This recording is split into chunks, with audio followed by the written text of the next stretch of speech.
Auzubillahiminash-shaytanir-rajim. Bismillahir-rahmanir-rahim. Dear students, Assalamu alaikum warahmatullahi wabarakatuh. आपको पता है कि हम रिबिल्डिंग ऑफ वर्ल्ड इकोनॉमी जो पोस्ट वॉर एरा जो है उसी टॉपिक को हमने चूज़ किया है। तो इसमें मैंने आपको जो प्रीवियस लेक्चर जो हमारा था उसमें मैंने आपको डिस्कस किया था कि डिस्ट्रक्शन कैसे हुई थी दो ग्रुप्स के दरमियान। तो उसके बाद कैसे अब वर्ल्ड को फिर से रिकवर करना था, जो वर्ल्ड इकोनॉमी थी वो कैसे रिकवर करनी थी। तो उसके सिलसिले में कौन कौन से इकदाम उठाए गए वो हम डिस्कस करेंगे। तो आज जो हमने टॉपिक लिया दैट इज़ वो post war settlement and Bretton Woods institution. आज हम पोस्ट वॉर सेटलमेंट पढ़ेंगे, फिर हम नेक्स्ट जो इसका पार्ट होगा उसमें हम देखेंगे ब्रिटेन वुड्स इंस्टीट्यूशंस क्या थे, वो क्या था, ये इंस्टीट्यूशंस क्या थे, ब्रिटेन वुड कौन था। It will be discuss in next lecture. First we will discuss post war settlement. जब जंग हुई थी उसके बाद क्या हुआ था, तो कैसे रिकवर करना था। वो जो डिप्रेशन में वो जो हालात ऐसे बन गए थे कि लोगों को अब बहुत सारी मुश्किलात का सामना करना पड़ रहा था। अब उनको बाहर, उन मुश्किलात से बाहर कैसे निकाला जा सकता था, उसके लिए क्या क्या इकदाम उठाए गए। तो अगर हम देखेंगे जो इकोनॉमिस्ट्स एंड पॉलिटिशियंस थे, दे ड्रिव टू की lessons from inter war economic experience. जो इकोनॉमिस्ट्स थे और पॉलिटिशियंस थे, उन्होंने जब वार ख़त्म हो गया था, उन्होंने दो लेसन्स बताए कि जो उन्होंने एक्सपीरियंस की थी ज्यूरिंग वॉर पीरियड, जो उन्होंने वॉर पीरियड के दौरान एक्सपीरियंस की थी। तो उन्होंने उसके लिए दो लेसन्स दिए, दो चीज़ें हमें बताई कि कैसे ये जो रिकवरी हम कर सकते हैं, इसके लिए हमें क्या क्या करना चाहिए। What is the responsibility of the people, what is the responsibility of the industrialist, what is the responsibility of the government and all that. तो उन्होंने उसमें बताया कि कैसे इकोनॉमी रिकवर हो जाएगी, हमारी जो इकोनॉमिक सिस्टम, जो लाइवलीहुड्स पे असर पड़ा था उसमें कैसे सुधार आएगा, वो कैसे चेंज हो जाएगी। तो फर्स्ट उन्होंने क्या कहा था कि उन्होंने कहा था कि मास प्रोडक्शन नीड्स मास कंजप्शन। उन्होंने ये कहा था कि जब तक एक इंडस्ट्रियल सोसाइटी जो है that is based on mass production, और it can not be sustained without mass consumption, कि जब तक ना अगर इंडस्ट्री में मास प्रोडक्शन हो रही, चीज़ें बन रही हैं, जब तक ना वो कंज्यूम हो गया एट मास कंजप्शन उसमें ना हो जाए, तब तक इकोनॉमिक रिकवरी नहीं हो सकती है।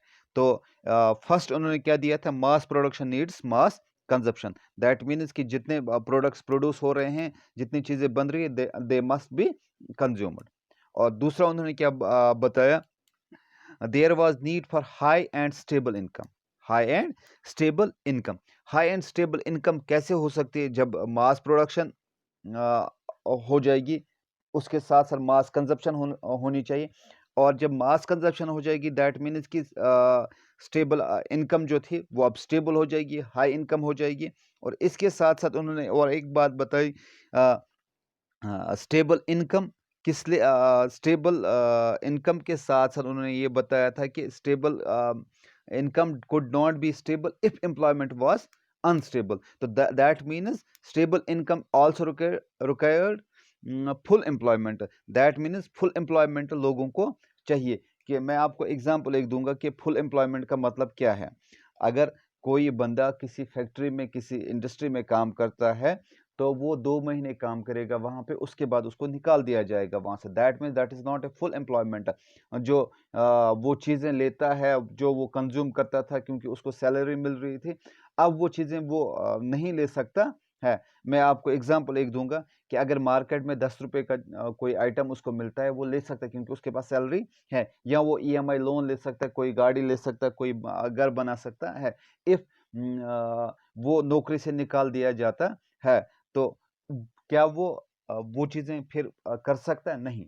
तो दैट मीन्स गारंटी होनी चाहिए फुल एम्प्लॉयमेंट की, कि बंदे को एम्प्लॉयमेंट कंटिन्यू मिलेगी, इसको निकाला नहीं जाएगा। इसके साथ-साथ क्या कहा गया, markets alone could not guarantee full employment. अब जो मार्केट्स है Markets mean is the place where the people can work, can get their things, livelihoods. तो मार्केट ही जिसमें इंडस्ट्रीज आते हैं, ये वो नहीं मार्केट है जहाँ पे हम दुकान पे जाते हैं चीज़ें लाने के लिए, ये वो मार्केट नहीं है, ये इंडस्ट्रीज एंड फैक्ट्रीज हैं। तो यही इंडस्ट्रीज और फैक्ट्रीज ही पूरा काम नहीं कर सकती है, लोगों को एम्प्लॉयमेंट नहीं दे सकती, बल्कि क्या करें, government would have to step in to minimize functions of the price,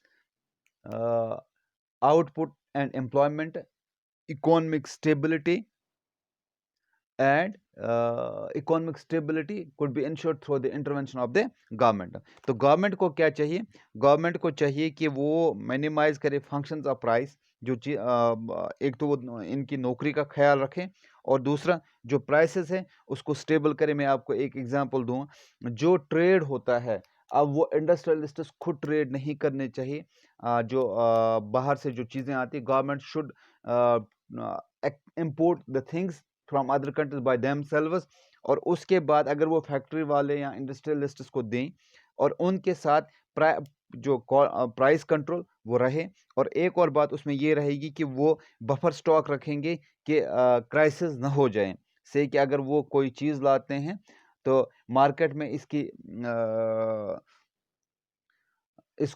demand ज़्यादा है, लेकिन स्टॉक कम मिल रहा है, तो जितने भी ये मुनाफाखोर होते हैं उसकी वो रेट बढ़ाते हैं। If government issues the price list for that very product, तो लोगों के लिए आसान हो जाएगा। तो अब आपको फर्स्ट लेसन में क्या क्या उन्होंने कहा कि मास प्रोडक्शन के साथ साथ मास कंजप्शन होनी चाहिए, तो हाई एंड स्टेबल इनकम होनी चाहिए, और इसके साथ उन्होंने बताया कि स्टेबल एंड फुल एम्प्लॉयमेंट होनी चाहिए, तभी ये हाई इनकम आ जाएगी जब फुल एम्प्लॉयमेंट हो जाएगी।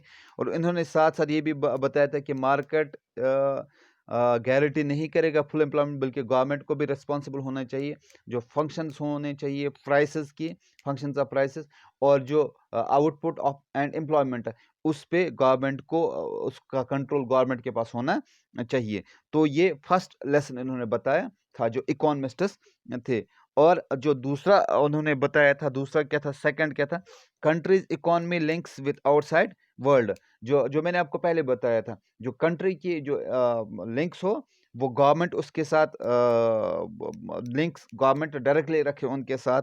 और to achieve full employment government should control flows of goods, capitals and labour. बिल्कुल, जो गुड्स आते हैं, कैपिटल आता है, और लेबर जितने भी ज़रूरत है।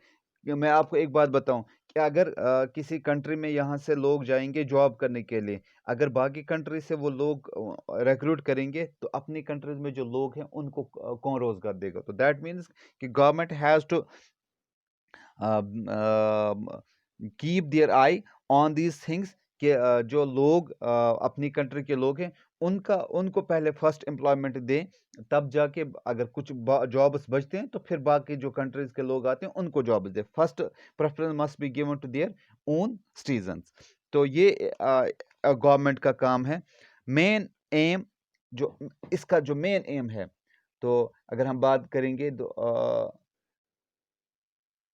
मेन एम जो था, जो post war international economic system जो था, was to preserve economic stability and full employment in industrial world.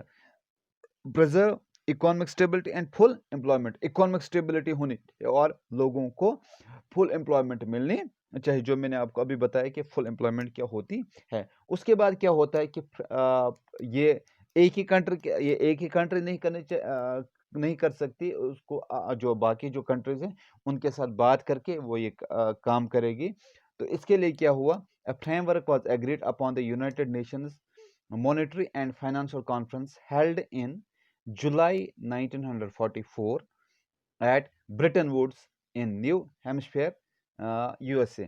तो एक कॉन्फ्रेंस होती है ब्रिटेन वुड्स, एक जगह है न्यू हेम्पशायर, तो यूएसए में है। तो वहाँ पे एक कॉन्फ्रेंस होती है, उस कॉन्फ्रेंस में क्या होता है वो हम नेक्स्ट लेक्चर में डिस्कस करेंगे। टिल देन, अल्लाह हाफिज़।